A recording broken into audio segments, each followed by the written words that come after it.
بسم اللہ الرحمن الرحیم رجیم بسم اللہ الرحمن الرحیم صلی اللہ علی رسولہ الکریم السلام علیکم ورحمۃ اللہ وبرکاتہ۔ طلاب کرام عزیز، کیسے ہیں؟ امید ہے کہ آپ خیر و عافیت سے ہوں گے۔ کتاب بدایت المعارف جزء اول کا سبق نمبر 25 شروع کر رہے ہیں، جس میں عنوان کرا دیا گیا کتاب کی عبارت ھذا مضافن الی مجہولات کثیرۃ سے لے کر عقیدتنا فی طاعت الائمۃ علیہم السلام تک۔ 3 عنوان ہیں۔ نمبر 1، علوم بشری کی بقایا تفصیل۔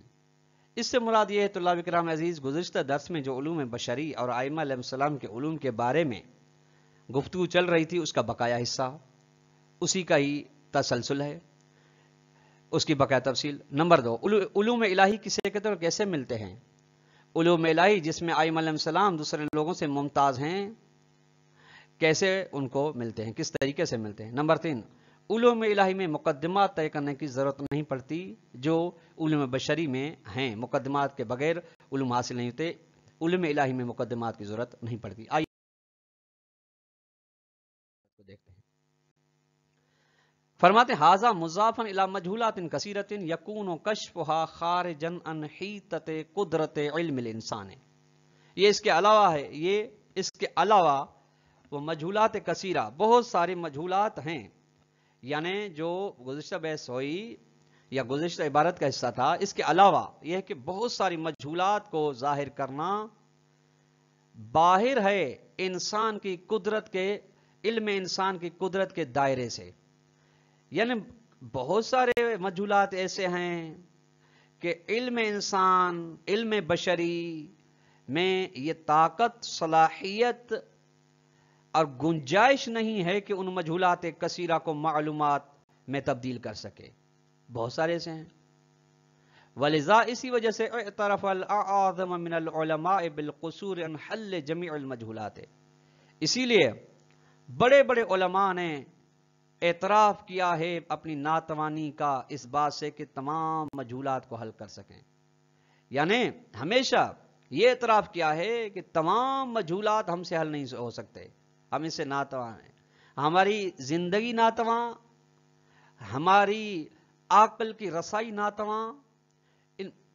اور کسی بھی بڑے سے بڑے عالم نے، ابو علی سینا سے شروع کرے، آپ افلاطون سے شروع کرے، جو بھی جس کی بھی آپ مثال لیں گزشتگان میں یا آئندہ جتنے بھی آئیں گے، کسی نے بھی اعتراف نہیں کیا، نہ ہی اعتراف یہ کرے گا کہ میرے پاس تمام مجہولات واضح ہیں، صاف ہیں انسانوں میں سے۔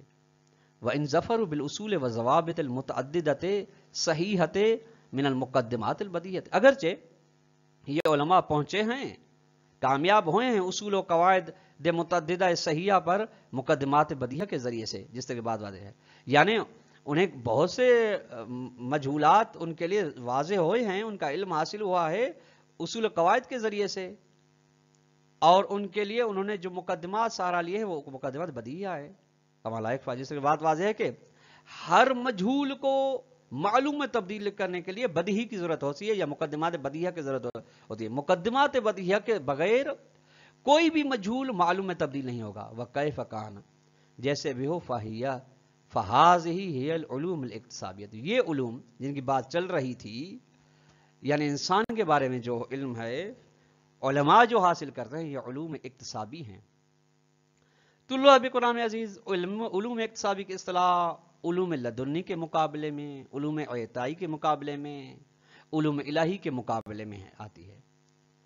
علوم اقتصابی ہیں یعنی جو انسان اپنی کوشش کے ذریعے سے، کسب کے ذریعے سے حاصل کرتا ہے، التی لا يمکن لأحد ان یرثها من ابیہ او آخر من دون تحمل مشاق فی تحصیلها، یعنی علوم اقتصابی وہ علم ہے کہ کسی ایک انسان کے لیے ممکن نہیں ہے کہ ان علوم کو اپنے باپ سے میراث میں لے یا کسی ایک دوسرے شخص سے میراث میں لے، چچا سے، ماما سے، بھائی سے، دادا سے، نانا سے، ماں سے، اس طریقے سے، بغیر اس کے کہ زحمت برداشت نہ کرے ان علوم کو حاصل کرنے میں۔ یہ ہا کی ضمیر علوم اقتصابی، یعنی علوم اقتصابی بغیر زحمت و تکلیف کے، بغیر کوشش کے حاصل نہیں ہوتے، یہ میراث میں بھی نہیں ملتے. یعنی ایسا نہیں ہے کہ ان کے لیے آدمی یہ امید لگا کہ بیٹے میں کوشش نہیں کرتا، کسی کے پاس پڑھنے نہیں جاتا، میں مطالعہ نہیں کروں گا، یہ مباحثہ نہیں کروں گا، سوال جواب نہیں کروں گا، اور مجھے اپنے میراث میں اپنے آبا و اجداد سے مل جائیں گے. ایسا نہیں، یہ اصلاً یہ نہیں ملتے. وفی قبالہا، حافظ امی جان رہی ہے علوم اقتصابی کی جانب جا رہے ہیں یا علوم بشری جس کی بات چل رہی تھی. ان علوم بشری اور یا علوم اقتصابی کے مقابلے میں ہیں علوم الہیت، علوم الہی. افاضہ اللہ تعالی الی انبیائہ و اولیائہ، عطا کرتا ہے خداوند متعال یہ علوم اپنے انبیاء اور اپنے اولیاء کو. یعنی یہ عمومی نہیں ہے، جبکہ اب علوم اقتصابی میں راستہ بالکل کھلا ہے، جو بھی جتنی کوشش کرے گا اس کو اتنا فائدہ ملے گا، وہ اتنا علم حاصل کرے گا. ادھر ایسے نہیں ہے، جس کو خدا دینا چاہے اس کو خدا دیتا ہے. وہ بطور مثال ہے انبیاء اولیاء. ہاذہ العلوم الہیہ، تو یہ علوم الہیہ جو خداوند متعال دیتا ہے، لا تحتاج الی الاکتساب، کسب کی جانب محتاج نہیں ہے. یعنی کوئی کوشش کرے، زحمت کرے. وہ ترتیب المقدمات، مقدمات صغرا و کبرا کو ترتیب دینے میں محتاج نہیں ہے، تاکہ للوصول الی المجہولات نظریہ، تاکہ پہنچ سکے انسان مجہولات نظری تک. ایسا نہیں ہے. یعنی مجہولات نظری کا علم حاصل کرنے کے لیے علوم الہی میں نہ کسب کی ضرورت پڑتی ہے، نہ مقدمات کی ضرورت پڑتی ہے. بل نور، بلکہ علوم الہی ایک نور ہیں. یقذف اللہ فی قلب من یشاء من عبادہ، جس کو خدا ڈال دیتا ہے اس انسان، اس بندے کے دل میں جس بندے کے بارے میں خدا چاہتا ہے. وَمَعَهُ، اور اس علم الہی کے ہوتے ہو یرا حقیقت کل شیء، یہ بھی صحیح ہے پڑھنا، معلوم پڑھیں گے تو یعنی وہ انسان دیکھتا ہے ہر چیز کی حقیقت کو. یا اگر پڑھیں یرا حقیقت کل شیء، دیکھی جاتی ہے ہر چیز کی حقیقت، یہ بھی صحیح ہے. بہرحال کہنے میں مقصد یہ کہ علم الہی کے ہوتے ہوئے ہر چیز کی حقیقت واضح ہو جاتی ہے. ولا تحجب عنہ، تحجب یعنی حقیقت کل شیء حجاب میں نہیں رہتی، عنہ اس صاحب سے یا صاحب علم سے یا اولیاء سے اور انبیاء سے. ولا يحتاج انتقال من نبی الی نبی، اور یہ علم الہی محتاج نہیں ہوتا کہ ایک نبی سے دوسرے نبی کی جانب منتقل ہو، اور من ولی الی ولی الی معونۃ، یا ایک ولی سے دوسرے ولی کی جانب الی معونۃ. طلاب کرام غور فرمائیں، الی معونۃ کا تعلق لا یحتاج کے ساتھ ہے. انتقال ہوتا ہے اس علم الہی کا، ایک نبی دوسرے نبی کو دے کے جاتا ہے، ایک امام دوسرے امام کو، ایک ولی دوسرے ولی کو دیتا ہے، لیکن اس میں الی معونۃ یعنی زحمت، کوشش، تکلیف، وقت اور تدریج کا استعمال نہیں ہوتا. یعنی جو علوم بشری میں مقدمات طے ہوتے ہیں، مراحل طے ہوتے ہیں انتقال کے، یہاں پہ دفعتاً انتقال ہو جاتا ہے علم الہی کا ایک نبی سے دوسرے نبی کی جانب، ایک ولی سے دوسرے ولی کی جانب. بل ینتقل الیہ بالاشراق، بلکہ یہ علم الہی منتقل ہوتا ہے الیہ ایک نبی سے دوسرے نبی کی جانب، ایک ولی سے دوسرے ولی کی جانب بالاشراق، اشراق کے ذریعے سے. اشراق کیا ہے طلاب کرام عزیز؟ یہ ہے عطف تفسیر تنویر الباطن فی لحظۃ، باطن نورانی ہونے کی وجہ سے انتقال ہو جاتا ہے. فی لحظۃ کا تعلق ینتقل، ایک لحظے میں، یعنی دفعتاً انتقال ہو جاتا ہے، وقت نہیں لگتا اس میں، زحمت، کوشش، کسب، ترتیب مقدمہ کی ضرورت نہیں پڑتی.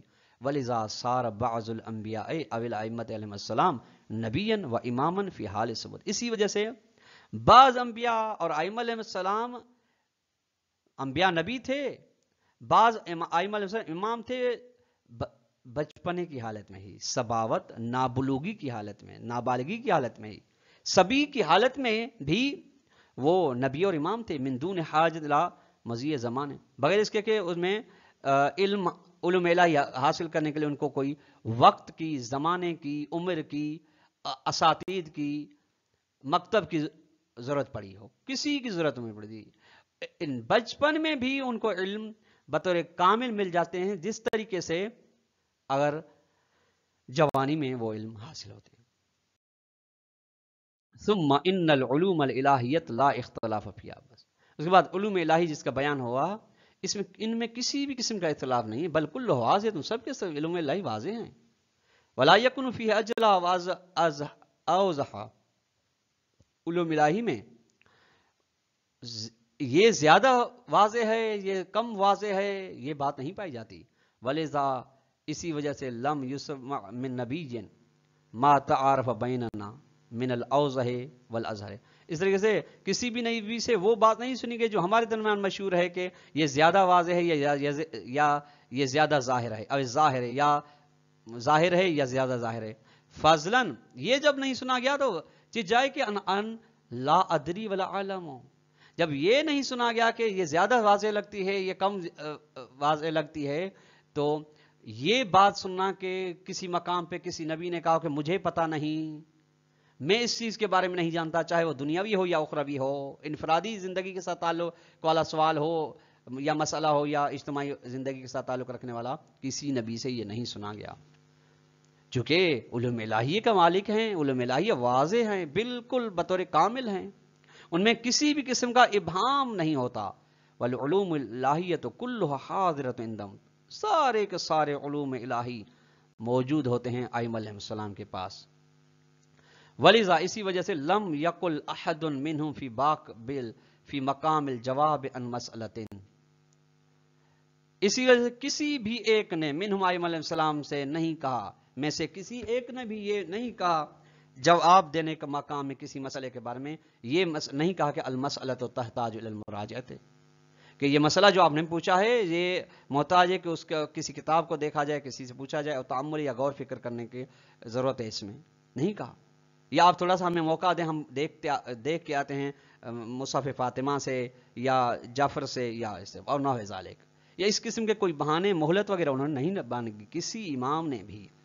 بل کانوا داعین للناس الی الاسئلۃ، بلکہ ائمہ علیہ السلام، انبیاء کرام، اولیاء الہی جو علوم الہی کے مالک ہیں، یہ لوگوں کو دعوت دیتے سے سوال پوچھیں ہم سے، وَأَجَابُوا عَنْهَا، اور جواب دیتے تھے ان سوالات کے بارے میں، دون احالۃ للمطالعہ، بغیر اس کے کہ وقفہ ہو مطالعے کا یا آپ حوالہ کریں مطالعے کے اس جواب کو، اب تعجیل یا وقت مانگنے کی یا مدت کے، نہ مدت کی ضرورت پڑتی تھی یا نہ ہی انہیں مطالعے کی ضرورت پڑتی تھی، لوگوں کے جوابات دے دیتے تھے بدون وقفہ، بدون سوچے، بدون غور فکر کیے. ولا یعتری علی العلوم اللاہیۃ ما یحتاج معہ الی تجدید نظر، لا یعتری یعنی لا یعرض، عارض نہیں ہوتے علوم الہی پر، یہ ما لا یعتری کا فاعل ہے. طلاب کرام عزیز، ایسی چیزیں علوم الہی پر عارض نہیں ہوتی جن کے ساتھ انسان محتاج ہوتا ہے تجدید نظر کے ساتھ.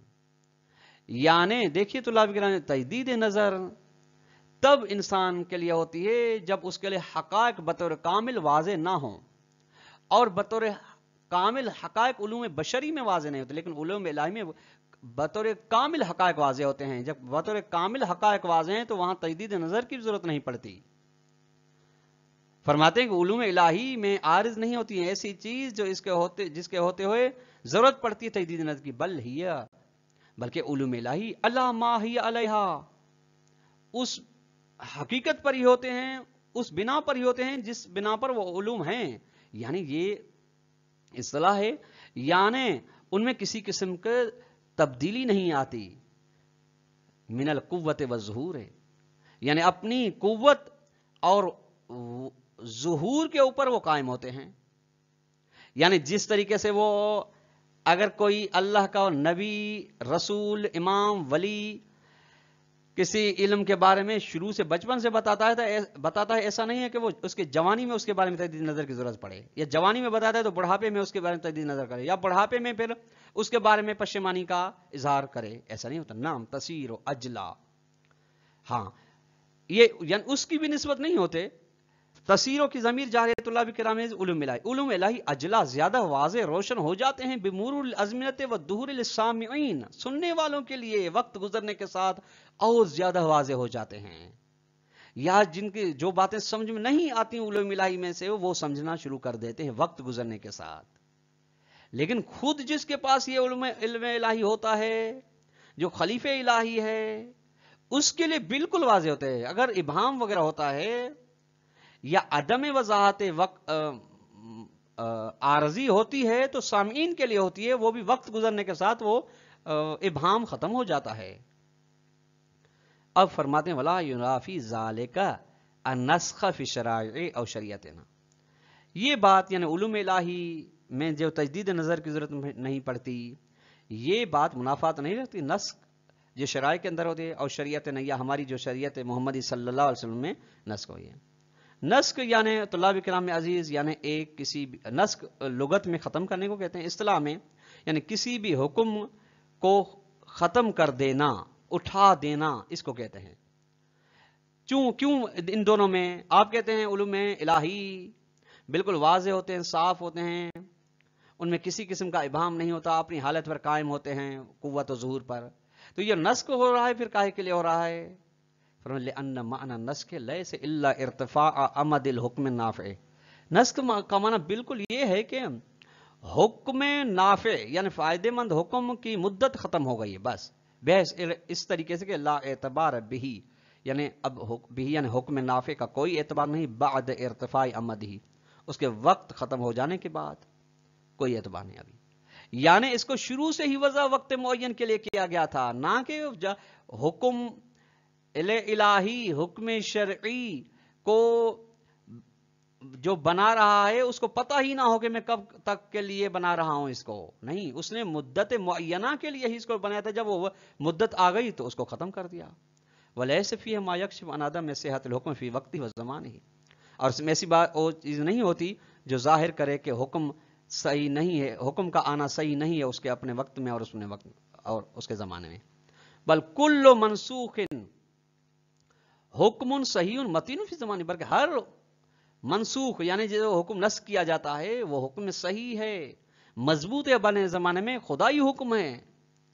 اور قطعاً اس کا ہرگز معنی نہیں ہے کہ یہ تجدید نظر اس میں ہو رہی ہے. تجدید نظر طلاب کرام میں وہاں پر ہوتی ہے جہاں پہ ابہام ہو یا جس کے بارے میں یہ پتا نہ کہ یہ کب کے لیے میں کب تک کے لیے یہ وقت بنا رہا ہوں، جبکہ بنانے والے نے جس کو نسخ کیا ہے اسے پتا تھا کہ فلاں وقت کے لیے بنا رہا ہوں، فلاں وقت کے لیے اس کی افادت ہے، اس کے بعد افادت نہیں ہے مثلا، یا افادیت اس سے افادت میں زیادہ والا حکم موجود ہے، اس کو میں وضع کروں گا.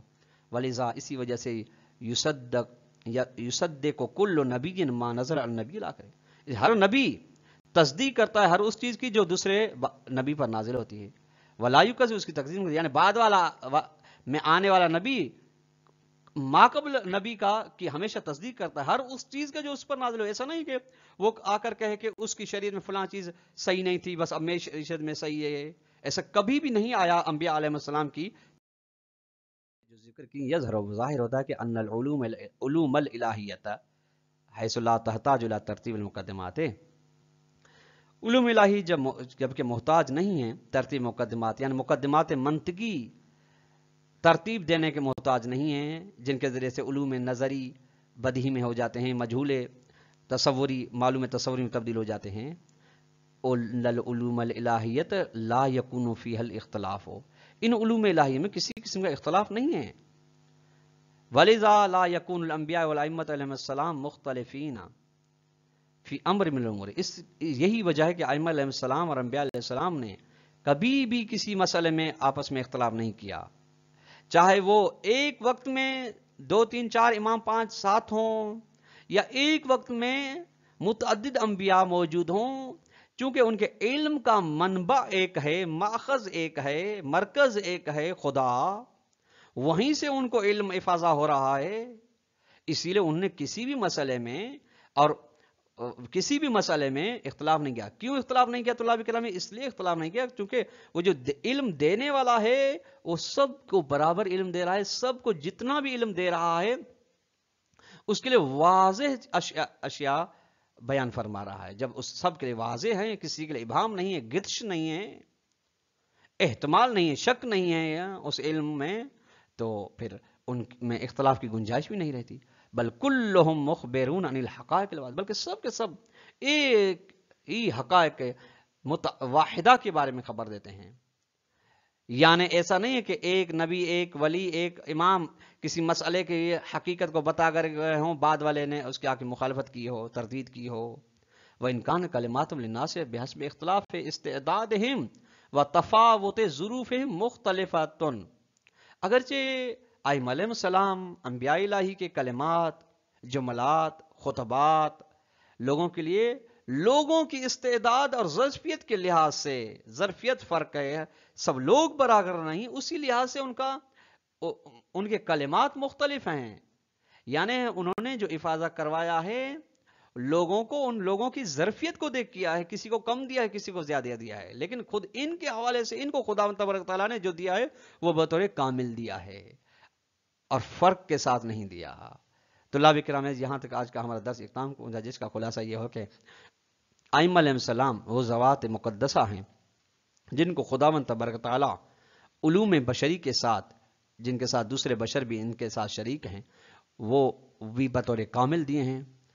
اور ان کے علاوہ جن علوم میں بشر کی طاقت نہیں، قدرت نہیں کہ ان علوم تک پہنچ سکے، وہ علوم الہیہ ہیں، وہ بھی ائمہ علیہ السلام کے خداوند تبارک تعالیٰ نے عطا فرمائے ہیں.